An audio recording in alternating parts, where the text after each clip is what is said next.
All right, everybody. It's lunchtime. So, oh my God, it must be draw time. Oh my, no! Don't you do it. That's a stop sign for you. I don't have a stop sign. Drive faster, rápido, con ganas. My turn. Dog cheese and rice. I'm running out of time. Oh, it's too fast. I can't go faster. What a bunch of people here. I don't know what all these people are doing. I don't know who they think they are. This is my park. Walking around like you were somebody. Oh, those kids with their pee-wee football hats. Their special football hats. You know what? How about you play football like a man? You 12-year-old. You suck!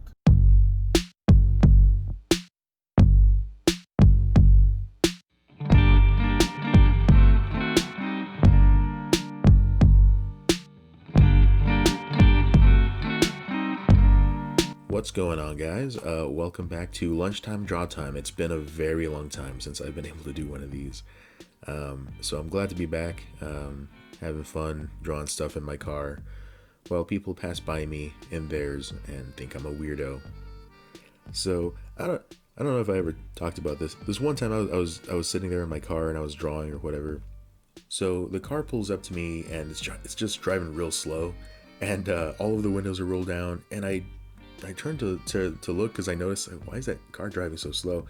There's like 4 or 5 people in there, and like 2 of them have their phones out and they're recording me, and I'm like, hi, and then they're like, oh man, he said hi. So then they just like speed up and they take off, and I'm like, what just happened? I was sitting there one day drawing again, and a truck pulls up, and I think it was if I remember right, I think it's Mormon. I think it was a Mormon pair of people. They one of them got out of the car, and he looked like this big old like Texan car salesman or something like that.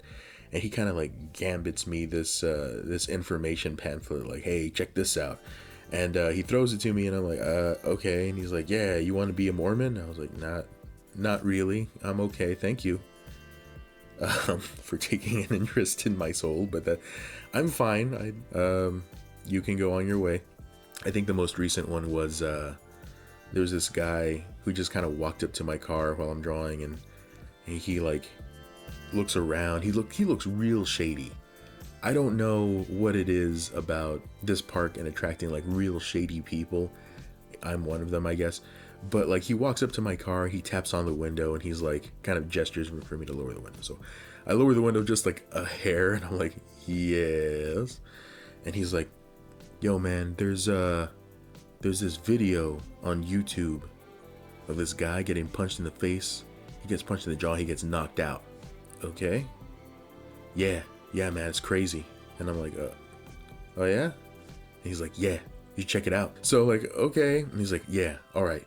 And he looks around, and like, again, still super sketchy, and he just kind of leaves.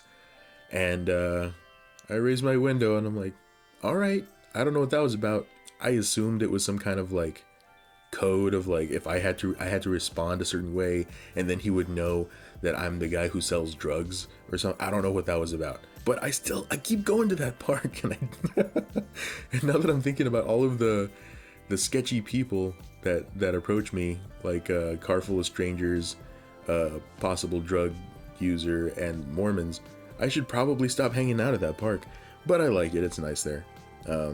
It's like a couple of minutes away from where I work, and it's like a nice place to just kind of relax and draw. So, but anyway, and by the way, I don't have anything against Mormons.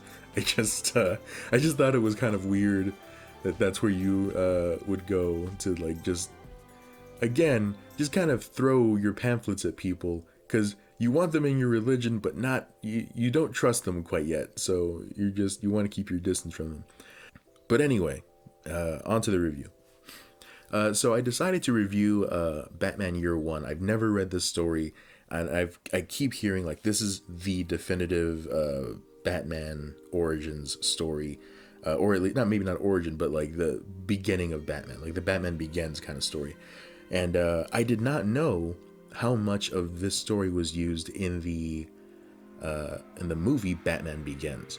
To quickly talk about like the plot of the story, it all takes place within 1 year. Bruce Wayne has come back from training to be Batman, and so he's in his very early 30s, I think, or possibly late 20s. And so Gordon shows up, and he's learning about all of the corruption and the crooked cops and all of this stuff that Gotham City suffers from. They've got like really corrupt politicians, really corrupt, a really corrupt commissioner, and his partner, Flass, which is also in Batman Begins, looks nothing like that, but he's also in there, that character, is a very corrupt cop as well.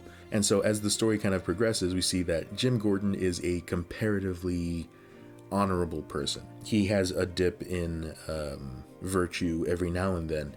He ends up having an affair in the middle of this story. Otherwise, he is very much against like the corruption of the city. And I don't know if the point of that little arc there was to kind of convey that like this city corrupts everyone. It's only really a matter of time and to what extent. At the end, he kind of is able to work out his marriage and save it with his wife. I thought it was interesting to kind of take a character development arc in this story and not just have him be kind of a flat note character.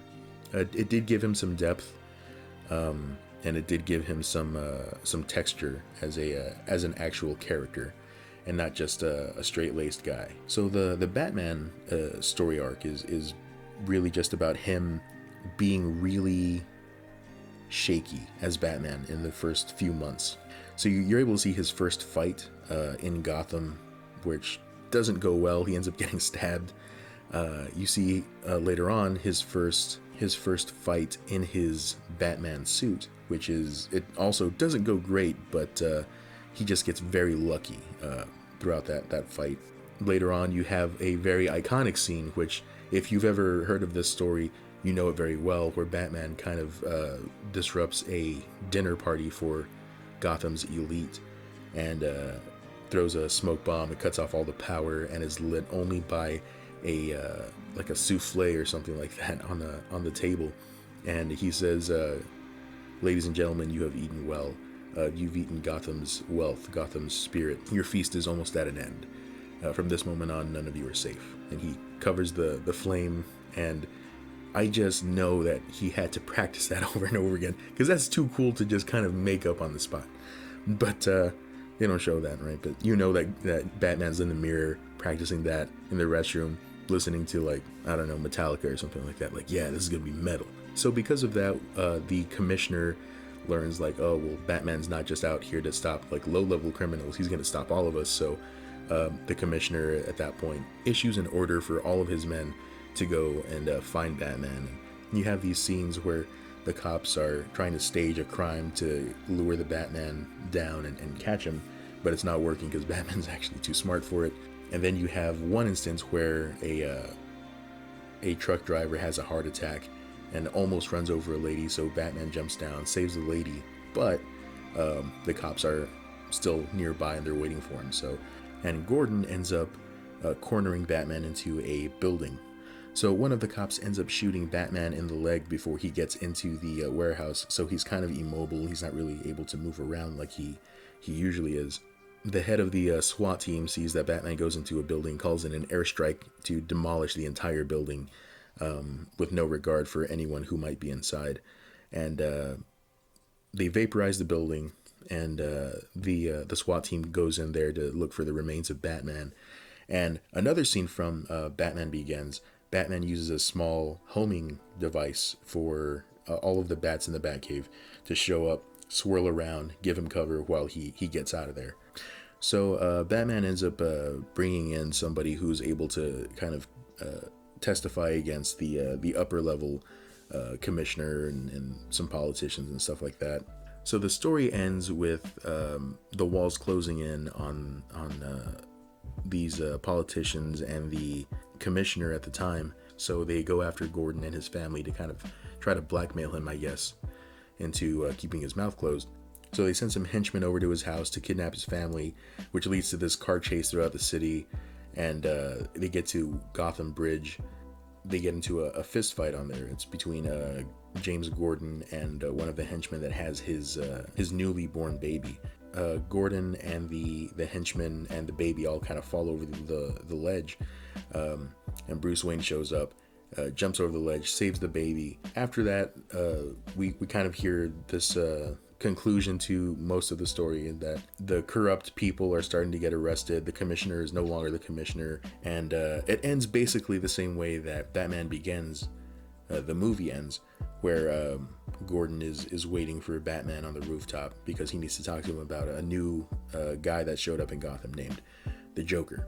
Overall, I would give this story probably like an 8 or a 9 out of 10. It's really good. It's a really fun read. The story flows very well. There's really good pacing in it. So this story is written by Frank Miller, and it is illustrated by David Mazzucchelli. I would say initially my first reaction to the artwork in this was like, it's a little too simple. It's all done mostly in flats, so there's not a whole lot of gradient color. There's not a whole lot of like fancy effects in it. There's this really like simplistic kind of style to it, and I didn't really appreciate it the first time I ever saw like little, panels of it before. But it's not until reading the whole thing and understanding what it is that they were doing. So what I think Mazzucchelli was doing was going after this sort of classic Batman style. It felt more like it belonged in a newspaper comic strip, which is still really good. It's just it's not the kind of flash and detail that I'm used to seeing in modern comic books. But keep in mind that this book was printed, I think, in 1988. But the style that it was referencing was probably back in like the 40s or 50s. I'm gonna go ahead and end the review there. I highly recommend you guys check it out if you're interested in Batman at all. If you're already a Batman fan but you've just never read it, again, I highly recommend you check this story out. Anyway, guys, that's gonna be it for me. Thanks for tuning in. It's good to be back. I'll be doing more of these lunchtime draw time videos.